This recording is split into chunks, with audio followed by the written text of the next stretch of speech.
What's going on, guys? Play by Play Game here, back with another Epic 7 video, and today we're going over the update to Epic 7 on 10/7/2020. Here we go. We're starting off with the hero balance adjustments. Those are going to be applied. I won't go through them there.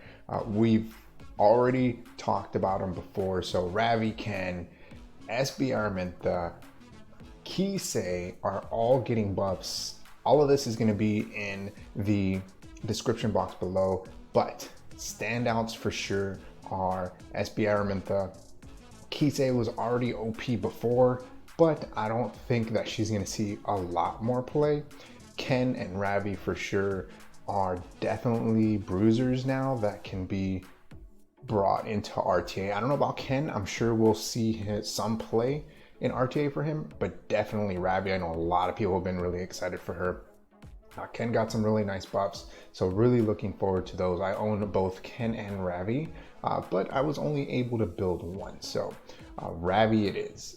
Shadow Rose also got a buff, and she might be a little bit more useful in PvE. I don't really think that she's gonna come out too much in PvP. She's kind of dropped off. Kitty Clarissa, another hero that is getting a buff. She's amazing in PvE, very little play in PvP, but she now I think ignores effect resistance. Anytime that you have a character that ignores effect resistance, the skill is usually OP, especially if you're going up against just regular monsters where you need to land something, or in PvP where you need something to land. It's a guaranteed chance, right? As long as you have pretty decent effectiveness. G-Purg is getting some buffs as well. He's scaling off max HP, so he's becoming a true bruiser. Celeste 3-star. Charles is also getting a buff to his EE, which could definitely make using his, I think it's his third EE, definitely useful. So now it'll cleanse before he attacks. So before it would attack and then cleanse him. So they've kind of fixed the order of that. So we'll see how that is used. Moving on, we got week 3 of the special side story. Like last time, we're gonna have this map currency here. We're gonna have a brand new artifact. I was really thinking this was gonna be Landy, so it's kind of odd that it's not. But we got a new open map here. We're gonna do the same thing. We're gonna have the top and then the bottom, just like I think week 2 had, where probably the bottom is gonna have those currency that you have to exchange in order to go in there. I haven't really gone through it too much, but it looks pretty much the same. We'll be able to farm one of the stages. We're gonna have the puzzle along with the shop. Really looking forward to this immunity neck. Immunity is a must if you're going to be in any kind of PvP, RTA, arena, GVG scenario. We're getting some of these fused nerves, which are awesome. A lot of heroes really need this. And then we're getting, I think these are the last 2 of that artifact for the story. So we'll be able to use that for farming fully maxed out. Moving on, episode 3-3, we're getting South Winterberg, so that's going to be pretty cool. Along with this, we're going to have those events, well, not really events, those little missions that we're going to have to go and clear. It's more than likely going to be really difficult.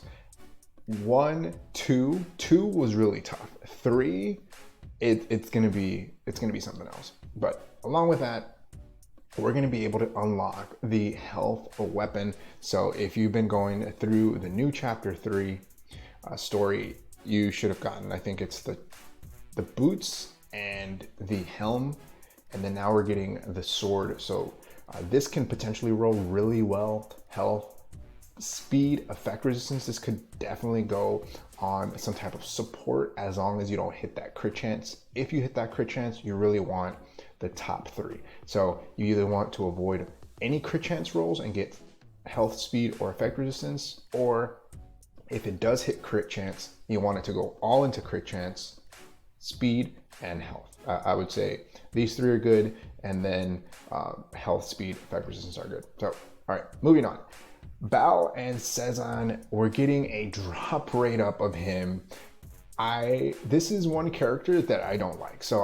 There aren't many characters that I don't care for, but I just don't like his design. And he has gotten a buff, and then he got, I think, or he got like a small little rework, another buff. I don't think he still gets a lot of play. If he were to get a different type of skin or something, make him look a little bit different, I might want to use him more, but he is getting a new artifact. You can actually see both of them here. So this one not in the little doll form. So that's going to be pretty cool. So when this is maxed out, which is, it's going to be tough, but when using an attack that targets all enemies, increases damage dealt by 14% with a 20% chance to decrease skill cooldown by 1 turn. So it can make any mage that uses an AoE attack deal more damage, right? But you're just kind of doing just damage, pure damage, and then you get a chance to reduce the cooldown of your skill. I'm not sure how well this artifact would do on him, so I'm interested to see it. To me, just at first glance, it doesn't really look that oppressive, just because at level 1 it won't be that much. I think it'll probably go to 8% here, maybe 7, 8, yeah, like 8% maybe, and this will probably be what, like 12% chance to decrease. So I'm not sure how viable it will be if you just have one, so you might really have to max limit break this to make it useful. We're also getting drop rate up of Yufine, and she has been waifu for a lot of players for the longest time.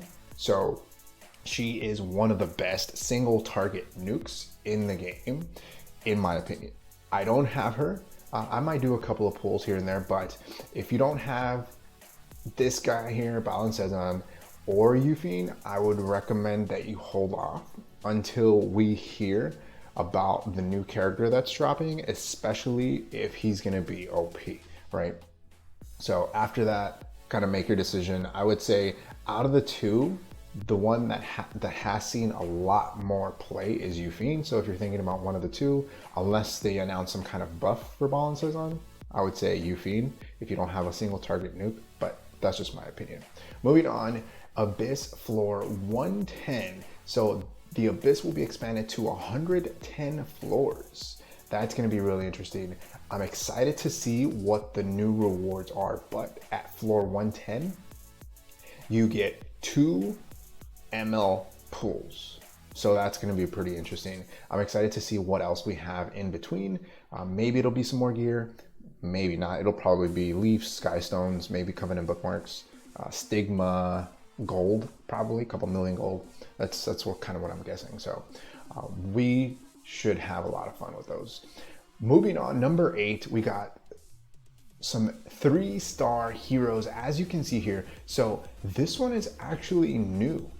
They showed us these 3 and this one right here. I think this one's Sonya.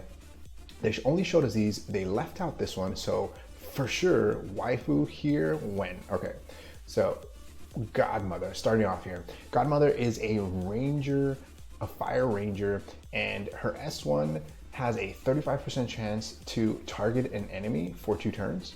If you soul burn this, it increases to 100%. So you can have a 100% chance to target an enemy. Her S2 rocket launcher attacks with a powerful missile before a 75% chance to decrease hit chance. So she blinds the enemy, and then with her S3, she grants all allies increased speed and effectiveness for 2 turns. So she seems more of a support ranger, right? Providing that sustain, or not really that sustain, but kind of damage mitigation, providing that decreased hit chance so that you don't get hit, you don't get crit, they get targeted, and then your team goes a lot more with that increased speed and is able to resist some debuffs. Ian here, he's another ranger hero. He is ice. With his S1, he has a 50% chance to dispel 1 buff from the enemy. So he has a strip on his S1.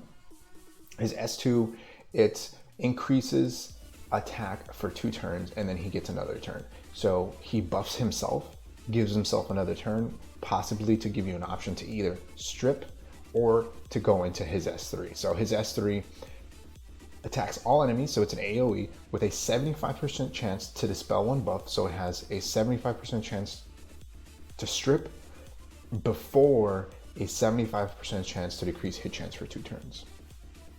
So he seems like another support hero that strips. So if you want a unit that needs to strip, you don't have Basar, he's kind of seems like an ice stripper, right? However, he is ranger, so I'm interested to see how people will build him. And he gets a skill nullifier after he goes with his S3. So that's going to be really interesting to see. Moving on, Glenn, we got another ranger hero, this time Earth. So we're getting all of our Pokemon here, all of our rangers. Rapidly shoots the enemy with a 35% chance to decrease defense for 2 turns. So moving over to more, again, support, but this time utility. So this one is helping you deal more damage. So Glenn here has a chance to decrease defense for 2 turns. It's a 2-turn decrease, not a 1-turn, 2 turns. His S2 fires a missile, and when the enemy is defeated, inflicts extinction. So there you go, everybody. Free extinction unit. We got him. Hit chance is increased by 15% when using this skill. Hey, Moonlight Dreamblade, be gone. All right. So pretty much what Lilibet got, not that he can't miss, but you can definitely put him on Oath Key. He will have to be built with a lot of damage to ensure that he gets a kill in order to inflict extinction. So this is going to be really interesting to see if how viable he will be against Arby, against Maid Chloe, against Ruel, against any kind of revive mechanic hero. So that's going to be really interesting. His soul burn has increased damage when you soul burn that. Okay, his S3, when it's awakened using an enhancement cube, grants the caster increased attack for 2 turns and an extra turn. So it looks like you're going to go maybe S1. He's going to loop back around S3 into S2 soul burn, right? So he gets an extra turn, gives himself increased attack, greater attack, right? Goes with the S2, kills the unit, it's GG, right? I'm not sure how his kit is going to be as far as HP, speed, all that good stuff. He is a Libra, so I don't know. I don't think he's going to be on the faster side. Sonya, another waifu for a lot of people. Soul Weaver here. She is a light Soul Weaver, so she might only be able to be pulled from the MLs, right? That's going to be pretty interesting. So her S1 here. So attacks the enemy with cover fire before granting a barrier to the ally, except for the caster, with the lowest health for 2 turns. So she grants a barrier, 2 turns, increases proportional to her health. Yeah. So you want to build her really tanky. S2 recovers a target's health using a recover cube and dispels 2 debuffs. Amount recovered increases proportional to caster's max health. So she does a partial cleanse, right? If, like, let's say you get hit with Dizzy, she'll cleanse 2 and then heal up to max health. No, proportional to her health. So again, build her really, really tanky, a lot of HP to be able to capitalize on her heals. Her soul burn here, effect is granted to all allies. So it's similar to the Momo soul burn S3, where she cleanses and then she provides immunity, except here she'll cleanse 2 debuffs, which Momo doesn't do, right? She only cleanses, I think, 1. Or is it 1 or 2? I don't know. If you remember, let me know in the comment section below. But she soul burn, cleanses everybody, and heals based off her max health. So I think Momo heals off of the target's max health. So this one could be definitely stronger than Momo. I don't know if it'll be more viable than using Momo as a cleanser, but let's take a look at her S3. Use an enhanced cube to grant all allies immunity for 2 turns before recovering health. Okay, so Momo, move over, right? Because we got a full immunity on her S3. Immunity and heals. Her S2 cleanses. However, Momo's S2 cleanses everyone as opposed to Sonya, which only cleanses one target. So you would have to soul burn, and it's a pretty expensive one. It's a 20 soul burn to cleanse everybody, and then maybe go into immunity. But at least you get everyone with immunity. So I'm interested to see how people use her. I think she could definitely be viable for PvE. Moving on, Anos. This one I did want to see because they didn't show Anos. So a cynical automatic doll from the stars, an automatic doll that is honest at best and arrogant and aggressive at worst. Some people think her language unit and anger control circuit are malfunctioning. So that's a pretty interesting backstory. She is another Soul Weaver, dark elemental Soul Weaver. So again, more than likely can only pull Anos from ML bookmarks here. So S1 silently shoots the enemy with a 50% chance to decrease defense for 1 turn. So this one's pretty interesting. This time, 50% chance to decrease defense, but it's only 1 turn, not a 2 turn. So she seems more of a utility, right? Providing your team with more of an opportunity to deal damage right away. Her passive, so her S2 is a passive rather than a skill here. At the end of the turn, increases combat readiness of the ally for the caster with the highest attack by 15%. So after she's done, whoever on your team is the strongest unit, so has the highest attack, gets pushed up every time she goes. So you might need to build her really, really fast. And then it says dispels 1 debuff from an ally. So she has a cleanse on her passive and a push. So that's really interesting. Her S3 throws a firepower cube to attack all enemies before healing all allies and granting increased attack and speed for 2 turns. So she heals everyone, gives everybody attack up and speed up for 2 turns, and amount recovered increased proportional to the target's max health. So she heals based off of the target, not her HP pool. So she could definitely be built not as high of an HP pool, more speed, maybe more defense, and yeah, high effect resistance, right? Because you don't want her to get locked down. So we're also getting the Japanese media update for Blood Moon Haste, Rate, and Elena. That's gonna be pretty interesting. Powder of Knowledge is coming with the new rotation. 5-star artifacts. We're getting Etika Scepter, Bloodstone, Creation, Destruction, Noble Oath. This one, I'm not sure anything here is really viable. I'm getting the Bottle of Knowledge just for the Rangars, but if you don't have Tag's Ancient Book, this right here, I would say, is probably the standout. Another one that some people might be sleeping on is Creation and Destruction and Etika Scepter. So Etika Scepter reduces the cooldown of your mage hero. It has the potential to reduce cooldown, which can be really interesting. And this Tag Hell's Ancient Book, this lets you gather souls before you go in. So you already start off with some souls, so that's gonna be pretty interesting. Other improvements and adjustments, they're doing some reworks to the artifact packs, and they're releasing another pack, equipment pack. So if you guys buy stuff in Epic 7, they might be worth. I've never heard that packs that have equipment are worth, but hey, you might get something good.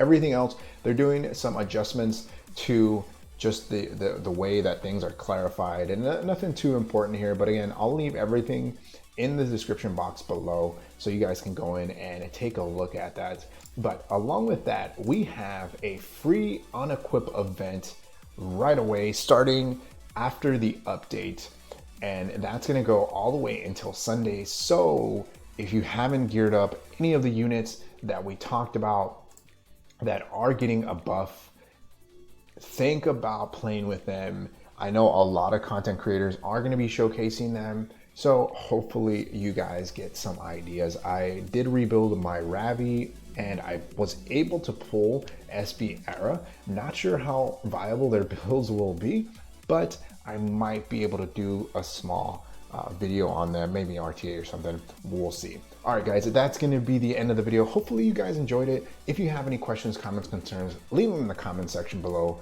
Like always, if you happen to enjoy the video, hit that like button. If you haven't subscribed, think about subscribing. It definitely helps the channel grow and reach more people like you who like content like this. Like always, thanks for watching. I'll see you in the next one. Peace.